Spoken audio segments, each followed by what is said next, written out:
સુરત એસઓજીએ નકલી ઘી બનાવતી 3 ફેક્ટરીનો પર્દાફાશ કર્યો છે, જેમાં પોલીસે અમરોલી અને કોસાડ વિસ્તારમાંથી નકલી ઘીનું ઉત્પાદન કરતા 4 આરોપીઓને ઝડપી કાયદેસરની કાર્યવાહી હાથ ધરી છે. આ સાથે જ પોલીસે 1.5 કરોડનો મુદ્દામાલ જપ્ત કર્યો છે.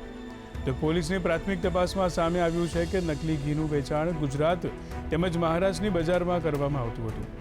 આ નકલી ઘીમાં પામોલિન તેલ અને કોરમ નામના કેમિકલનો ઉપયોગ કરવામાં આવતો હતો. अमरोली के कोसाड़ विस्तार के अंदर अलग अलग जगह पे रेड करके 3 अलग अलग फैक्ट्री डुप्लीकेट घी की पकड़ी गई थी, जो Madhav dairy product, new Adinath dairy product और आदिनाथ डेयरी प्रोडक्ट के नाम से काम करती थी और अलग अलग नाम से शुभम, तस्य, शाश्वत जैसे अलग अलग नाम से पैकिंग करके मार्केट में लोग बेच रहे थे. वनस्पति जन्य तेल के अंदर वो अलग अलग केमिकल्स जैसे बोले एसएस, कोरम, बटर क्रीम, ऐसे फूड कलर, ये सब का यूज़ करके ये लोग देसी घी जैसा ही घी बना के मार्केट में बेच रहे थे.